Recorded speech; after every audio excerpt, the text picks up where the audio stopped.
Et si toute la physique, de la chute d'une pomme jusqu'au mouvement des galaxies, pouvait être comprise grâce à une seule et même idée? C'est un peu le but ici. Révéler le secret qui peut débloquer une compréhension vraiment intuitive de la physique. Alors, allons-y. Alors, tout part de là, d'une affirmation. Il existerait une idée, une seule, si fondamentale, si puissante, qu'elle serait en fait la clé de voûte de tout un domaine de la science. Et attention, ce n'est pas juste une façon de parler. On pense à la mécanique, bien sûr, à la thermodynamique, à l'électricité, mais ça va plus loin. Ça s'applique même à des systèmes naturels immenses comme les océans ou l'atmosphère. Cette idée-là, elle gouverne absolument tout. Et c'est là qu'est tout le paradoxe. Le concept le plus crucial est souvent celui qui est le moins bien expliqué, le moins bien transmis. C'est un peu incombe, non? C'est exactement ce qu'on va essayer de corriger ensemble aujourd'hui. Ce qu'il faut bien comprendre, c'est que cette fameuse idée, ce n'est pas une formule mathématique compliquée à retenir, pas du tout. C'est un processus de raisonnement, une nouvelle façon de voir les choses qui peut vraiment faire disparaître cette peur, ce sentiment d'être complètement dépassé face à un problème de physique. Alors, c'est quoi cette fameuse idée? Eh bien, c'est le principe fondamental de conservation. C'est en quelque sorte la règle d'or qui régit tout notre univers. Au fond, ça tient en une phrase qu'on a tous déjà entendue, rien de secret, rien ne se perd, tout se transforme. Qu'on parle d'énergie, de matière ou même de quantité de mouvement, c'est pareil, la quantité totale ne change jamais. Jamais. Elle change juste de forme ou de place. Bon, d'accord, c'est une très belle idée en théorie. Mais concrètement, comment on fait pour passer de cette grande loi un peu abstraite à un outil qu'on peut utiliser tous les jours sur n'importe quel problème? La réponse est étonnamment simple. C'est de faire une sorte de bilan, un bilan universel, avec 3 questions toutes bêtes. C'est comme tenir un livre de compte pour la nature. On se demande juste qu'est-ce qui entre dans mon système, qu'est-ce qui en sort, et donc, logiquement, qu'est-ce qui reste, qu'est-ce qui s'accumule à l'intérieur. C'est tout. C'est ça la grille de lecture universelle pour la physique. Allez, passons à des exemples concrets. On va voir à quel point cette logique est juste incroyablement polyvalente.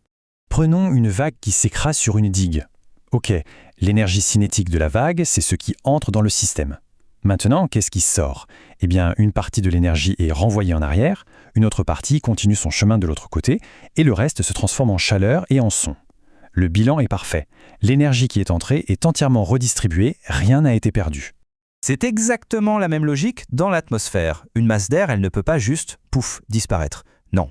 Sous l'effet des différentes forces, elle va se déplacer, sa pression va changer, mais la quantité totale de matière, elle, est toujours conservée. Elle ne fait que se réorganiser dans l'espace. Et ça marche aussi pour un truc aussi banal qu'un circuit électrique. Le courant, c'est un flux de charges.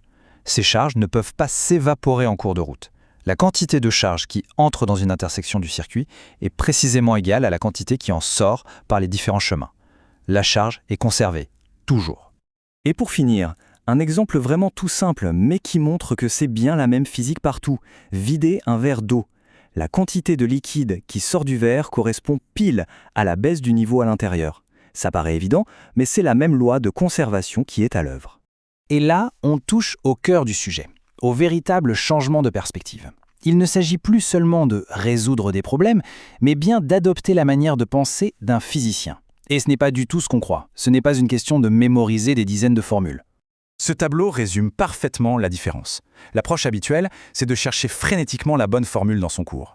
L'approche d'un physicien, c'est de se demander d'abord « Ok, stop, qu'est-ce qui se conserve ici ?» L'équation, elle n'est qu'un outil pour décrire cette conservation. Elle vient bien après, une fois que la logique du phénomène est comprise.